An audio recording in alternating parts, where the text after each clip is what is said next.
The chi-square test of association is basically when you try to prove that there is association between the two variables. But in this case, again, all these chi-square, you do it for the categorical variable. So this session, again, we will undergo this session. First, we'll learn the basic concepts. Then we'll see what are the research questions which are for which we answer, to answer which we need the chi-square test of association. What are the assumptions and hypotheses for chi-square test of association? What are the commands and how do we interpret those commands?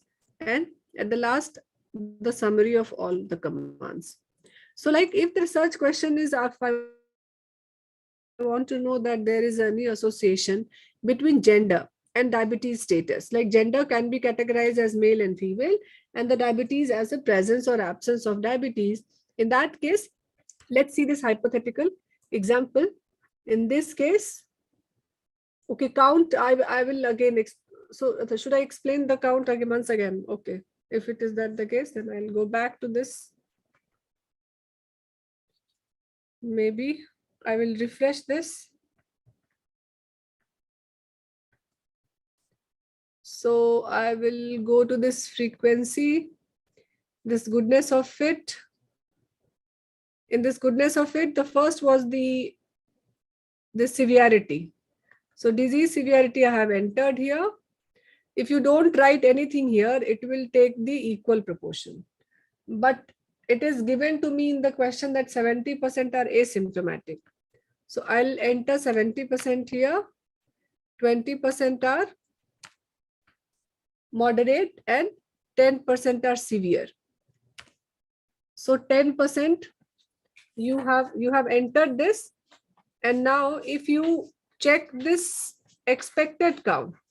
So basically this, how do we take out the expected count? So your expected count, we calculate on the basis of the proportion which has been entered here. So this 126, it is out of that, if you take 70%, this 126 will be the expected total number. That means 180, 70% of 180, 20% of 180, and 10% of 180. This is the expected number. Means against that known proportion, if you use that proportion for the total number, then whatever number comes here, that is your expected. So this is the expected. If you calculate 180, 70% of 180, see how much it comes? Because you have asked me to explain this expected also. I'll show you here in the calculator as well. So can you see it here? So like I may, so total number of cases are 180. So if you take 180 multiplied by 0.70, because 70%. So it is 126. So can you see the expected proportion in this case is 126, the count, this one. Let me show you. This is 126. So this expected, okay, now you got it. So all of you, is it clear that 20% is 180, 20% is 36, and 180, 10% is 18. So this is the expected count. But the observed is different. It is 21, it is 35, and it is 124. So on the basis of that, okay, yeah, you can see, I think previously it was not getting refreshed. That's why Venkatesh is right that it was taking 18. So in this case, all the three cells, if you see the expected, all the three cells are having cell count, expected cell count more than 5. In this case, 126, 36, and 18. So none of the assumption is violated, and the value of chi-square, but again, the value of chi-square, it was not significant here. You can see it is 0.756. Now coming to the second example. So second example, was it clear? Should I repeat that example once again, or you got it? One of you can type in the chat box. Clear. Okay, then I'm leaving it. Thank you. And thank you, Venkatesh. So I'm going back to chi-square test of association.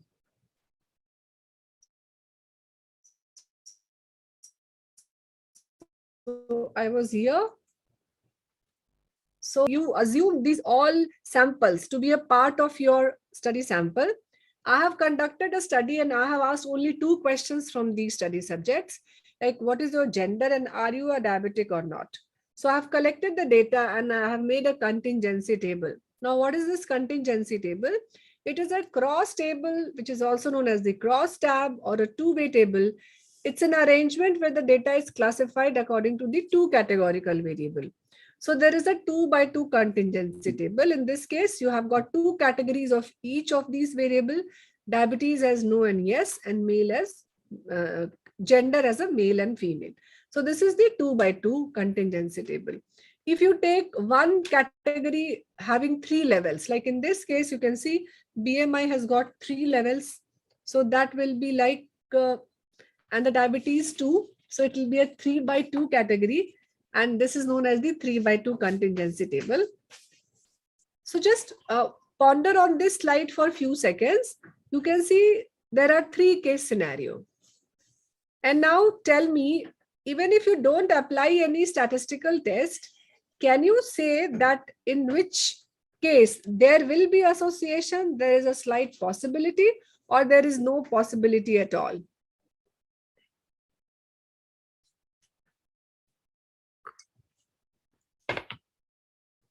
So I'll see in the chat box what you people are writing. So Neeraj is writing significant association with in 3. Okay.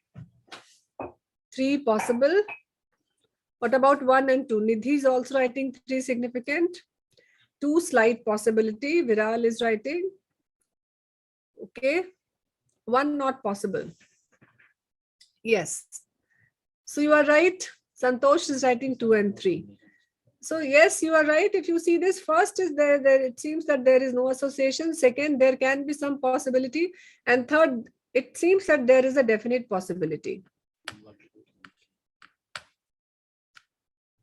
So there are, in first case, no association, some and there is a strong association. So what are the research questions? So the first research question could be, is there any relationship between the BMI categories, where I have categorized the BMI having normal, overweight and obese, and history of cardiovascular disease status, like present or absent. The second research question could be association between the surgical technique X and surgical technique Y, and occurrence of infection is having 2 categories. The third could be the association between the quality of sleep. Again, the quality of sleep is having 2 categories, good versus poor, and versus the academic performance, that is also good versus poor. So in all these research questions, what have you observed? That there is a categorical variable. Both the variables are categorical in nature, and we are trying to look for any association between those categorical variables. So the appropriate statistical test for such research question is the chi-square test of association, which is also known as the chi-square test of independence. Now we call it as a chi-square test of independence because in hypothesis, the null hypothesis, what we form, we say that the 2 variables are independent of each other. So that's why if we refute this, we say that there is association. Both of these are opposite to each other. That's why we have got 2 names for this test, which is known as the chi-square test of association or chi-square test of independence. But again, like correlation, we can say that the presence of association here, it doesn't say that it is causal in nature. To say that one variable is causal for the other, you need to satisfy the Hill's criteria for causality. So the underlying assumptions for this chi-square test is that there should be 2 categorical variables.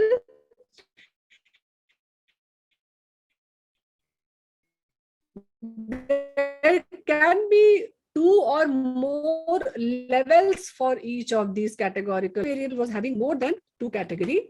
And there should be independence of observation. We have seen what is this independence of observation means. That means if you have counted one individual, maybe if he's a diabetes, you cannot count that person again in non-diabetic. So there will be separate people in each of these 2 groups. That is known by the independence of observation. And it should have relatively large sample size. That is, we say that large sample size because then the expected cell frequency will be more than 5. So Neeraj is asking the difference between the association And correlation here is only based on the nature of data. Yes, the nature of variable.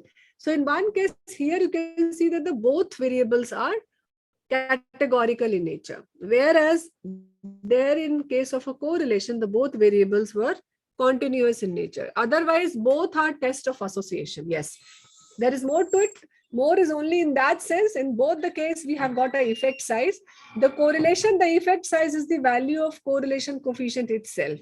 Whereas in chi-square, you will see that there is a phi and Kramer V value, which tells us about the effect size, whether it is a strong, medium, or a weak association. So definitely both these tests, correlation and chi-square of test of association, it tests the association. None test the causality, and it's only the nature of variable which is different in both these cases. But there is a difference in case of a chi-square. There should be independence of observation, and I mean, obviously the assumptions are different for both these sets depending on the nature of the data. Did you get your answer, Neeraj, or do you want something more? Okay. So now independence of observation, we have done this, but again, just to reiterate this, that there is no relationship between the subjects in each group. We also call this as it is the opposite of paired value. So we will see in the McNemer test and paired t-test that we define something called as the paired value. So whenever there is a relationship between the variables, like if you design a research question, you take 10 couples and you keep all females in one group and all males in one group, and then study the presence or absence of diabetes. Will that be an independence of observation? Please type yes or no.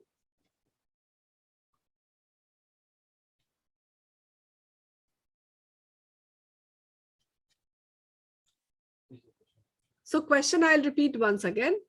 In the same case which I have shown you, like I have asked two questions. What is your gender? And what is your, maybe the status of diabetes? Or you can ask, so in this case, can I take 10 couples and ask regarding their gender and maybe the diabetes status? Or if I ask the status of contraceptive use, can I take 10 couples, have 10 females in one group, 10 male in one group, and may ask regarding the uses of maybe one or the other? But in male and female, the contraceptive will not be a good example because the two cannot have the same sort of contraceptives. So that will not be perfect, maybe diabetes. So can we say that the independence of observation hypothesis, I mean assumption is met here? Pradeep is writing yes. Okay, anybody else? So ideally the answer will be no, because they are related to each other. Husband and wife, they are related to each other in many things.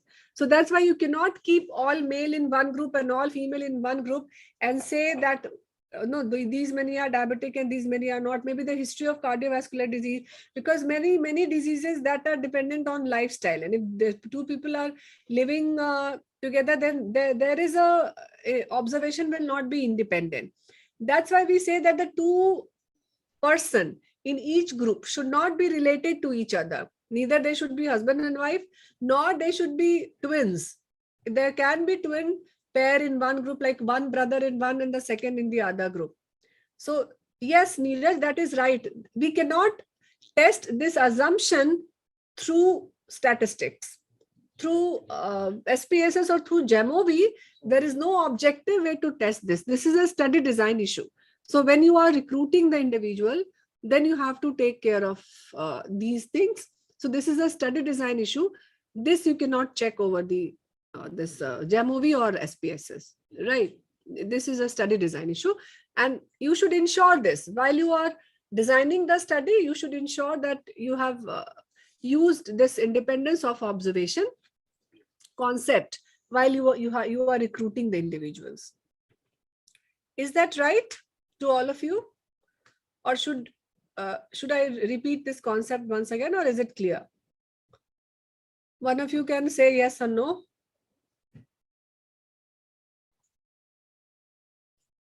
Pradeep is writing okay, but I cannot see anything now. Again, Pradeep is writing yes. Neeraj is also writing yes. Okay, then I can take 2 yes as a proxy yes for everyone. So the relatively large sample size, why we say relatively large sample size? Because, If the sample size is large, then at least we will expect that the expected cell frequency in each cell is more than 5. If the sample size is very less, like if you have got 30 samples, and if you're making 2 by 2 table, there are high chances that in one or the two cell, the number will be less. Maybe many times we have seen PG students coming with a 2 by 2 table, or they make 4 by 4 table. So in 4 by 4 table, if the sample size is very less, in each cell, the number will be very less. So the expected will definitely be less. So we always advocate that you should have a large sample size. If not, then you can club the categories. That we will see. That if 4 by 4 table is showing a very small number, you can club the category and you can make 2 by 2 table. Because this is one of the assumption that the expected cell frequency should be at least 5 for the majority of the cell. Now, what is the null hypothesis? So null hypothesis states that there is no relationship between the variables, whereas the alternative hypothesis states that there is a relationship between the variables. So now the concept of expected frequency, although I have shown it, so if you take the null hypothesis, like you say that there is no relationship. So you take that a proportion and you define the count in each cell as if the null hypothesis is true. That means there is no association. So if the two variables are independent of each other, then the expected count and the observed count, they both will be the same if the two variables are independent of each other. So that's the concept of expected frequency in a cell. And statistically, we define it like expected frequency. All of you know that it is the row total into column total. In denominator, we take the sum total. But ideally, we don't do it. The system or the software calculates it. But if you want to know it statistically, this is the formula to calculate the expected cell frequency, that it is the row total multiplied by column total divided by sum total. Now I was talking about the effect size. Now what is this effect size? So if the chi-square value is significant, it says that it is 0.01. Now what is the strength of this association? Because in Pearson, by the value of Pearson correlation coefficient, you can say that the correlation is strong, medium, or small. But with the chi-square p-value, that p-value tells you regarding the statistical significance, whereas the effect size tells you regarding the clinical significance.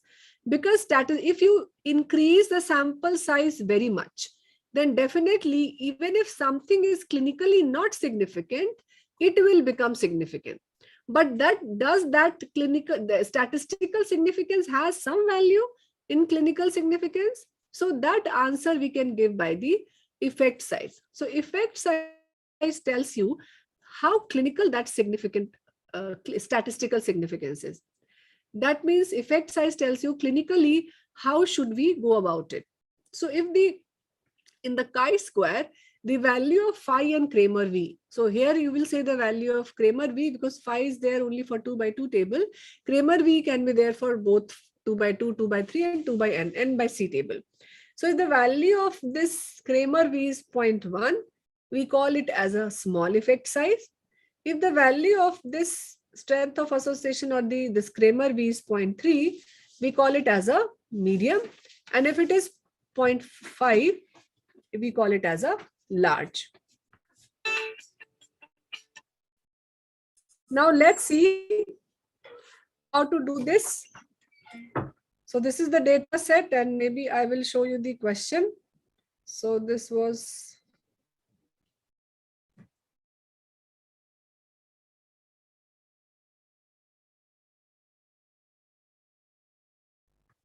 chi-square test of association.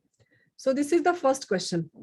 I told that this is the record of 180 patients and I want to know what are the factors associated with the oxygen requirement, in what cases. So my dependent variable in all these cases are oxygen requirement, and I want to see it against other variables like maybe gender, whether the oxygen requirement was more in male patients or in female patients. Similarly, oxygen requirement was more when the person was smoker or when the person was non-smoker. Similarly with the age group. So how will I do that? I will go here, you can see, and then again, there is an option of frequency. So in this frequency, initially we used this chi-square test of goodness of fit. Now we will use this contingency table. So this contingency table or 2 by 2 table, this is the independent sample. I click this. Now you can see there is a row and there is a column. So remember, the dependent variable, we shift it in the column, and the independent variable, we shift it in the rows. So in this case, my dependent variable is the oxygen requirement, because I have to check the oxygen requirement with all the other variables. Like in the first case, maybe the gender. So what I'll do, in the column, I will shift the oxygen requirement. So this is the oxygen, yes or no. And in the rows, I will shift the gender of the patient. So you may shift the gender here. And then in statistics, you click this chi-square. This is default. It is already clicked. And then this, you apply this continuity correction and Fisher exact when the expected cell frequency is less than 5. So in this case, you can see the expected cell frequency. So maybe in the statistics, if you click in the statistics and the cells, in cells, you can see the expected count. I can again click this along with this observed count. I may click the expected count. So you can see here, expected count in each cell, it is more than 5. So this is 36.7 and 13.3, the expected count. We never report expected count, just for demonstration purpose I am showing you. Otherwise, you don't do this expected count. So this, you can see all the expected cell count, it is more than 5 in each cell. And then you can see the value of chi-square with degree of freedom 1, it is 0.04. So it is significant. And you can see, like, you want a proportion also. So you want row-wise percentages. So I have clicked that. Again, in these cells, I can remove this expected count. So now how will you write the interpretation? You can see here that the females, the oxygen requirement in females was 16%, where oxygen requirement in males was 30.8%. So the oxygen requirement in males, it was 14%, approximately 14% more than the females. So you can focus on these two values, and you can write that there was this chi-square value with degree of freedom 1, it was significant. And then you can write in this case, the phi and Kramer V. So I think I have not clicked that.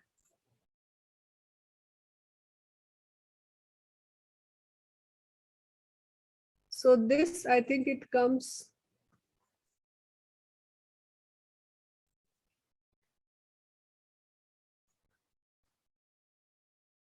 Yes, in nominal here, you can see there is a phi and Kramer V. So this, you can see that both these phi and Kramer V value, that is same for 2 by 2 table, it is 0.15. So it says that it is of moderate effect size, because till 0.1 we say that it is small, till 0.3 we say it as a moderate, and if it is 0.5, then we say it as a strong. So this is a moderate effect size, the value of phi and Kramer V. This was for 2 by 2 table. Now there are other examples. So other was like oxygen and oxygen requirement with the smoking status, smoker or not smoker. So you can, again, this will come here, and you can have this smoker. So I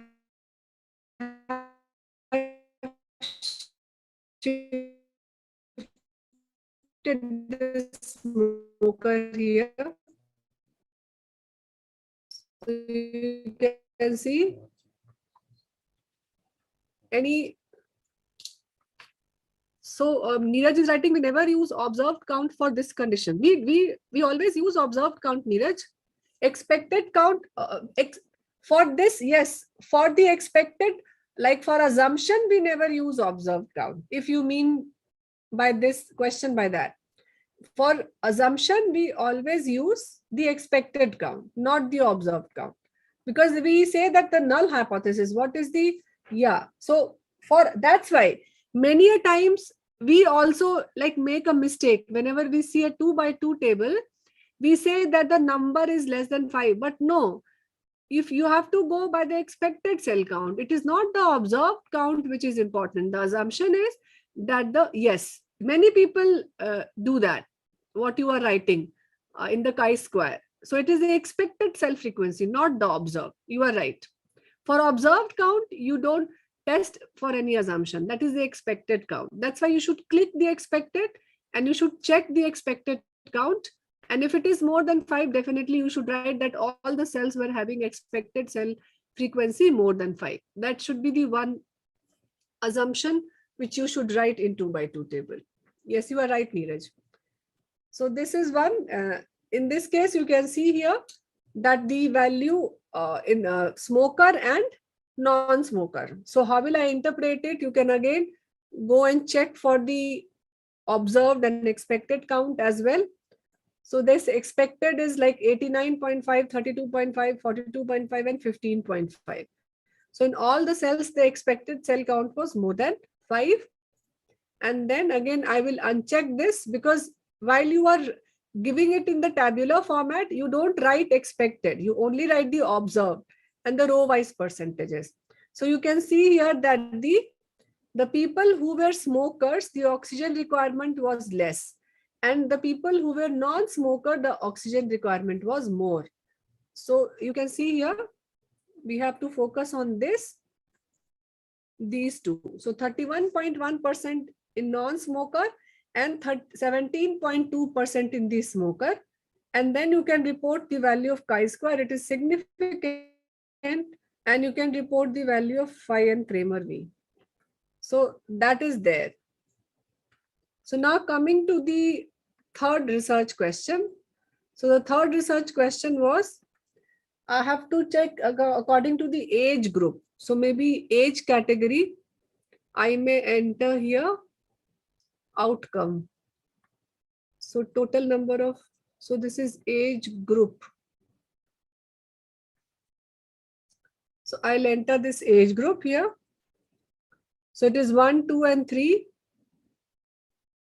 And you can see here that this observed count, again, you can see 40 and 3. In this case, if you click this, you can see the expected cell count. So although the observed is 3, but expected cell count is 11.5 coefficient. Okay, I'm telling you how to interpret that. So can you see in this example, 3. And in this case also, although it is 10. So in this case, if you see this observed, what will you expect? That expected will be less, but expected here is, it is 11.47. In this case, so all these cases, the expected cell count is more than 5. So I may do, I'll go again back and I will uncheck this expected cell count and I'll see this. So I can see in the various age categories. So this was, I think, less than 30, 30 to 60 and more than 60. So you can see that the age, this requirement of oxygen was highest in the more than 60 years, followed by 30 to 60 and least in the less than 30 year of age group. The p-value was significant and the phi and Kramer V is of a moderate effect size.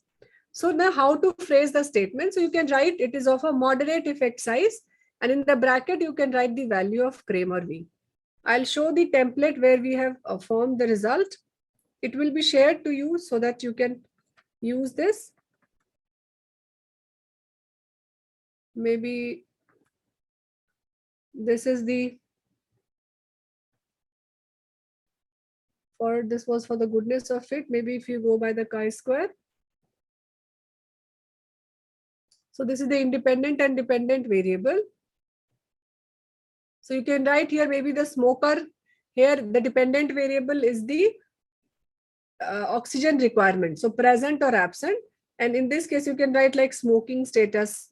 You can write in the footnote, you can write the chi-square value of test.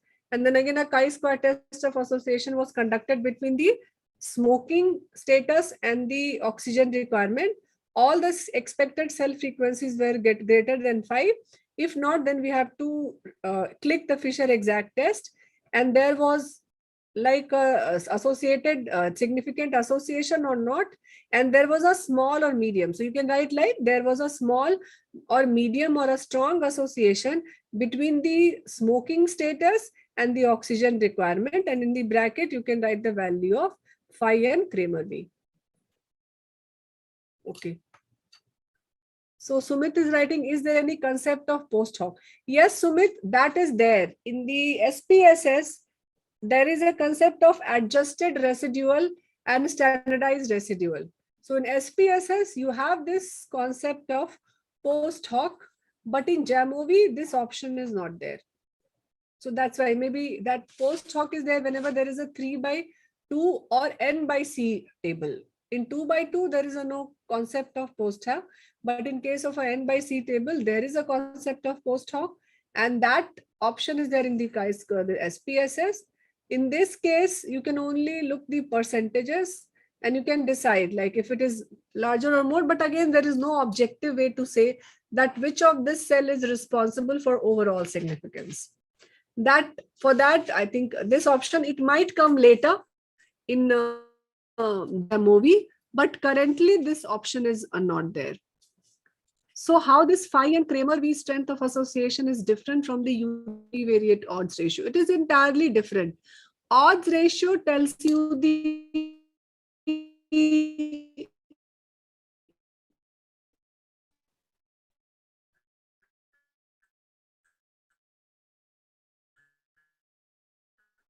in the univariate odds ratio. Okay.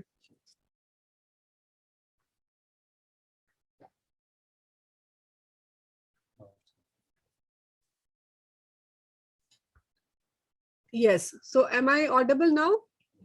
So in univariate, whenever we apply that's odds ratio. So maybe odds ratio, what that says that you have got a disease. So the odds of exposure among the disease versus the odds of exposure among the non-diseased. So that value tells you regarding the amount of association or the strength of association.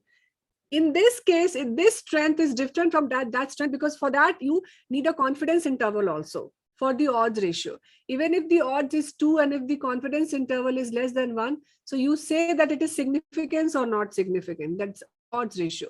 Whereas in phi and Kramer V, it is more like the Pearson's correlation, which tells you the effect size, because odds ratio doesn't tells you the effect size.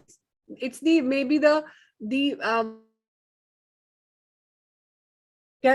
is it audible now? Audible.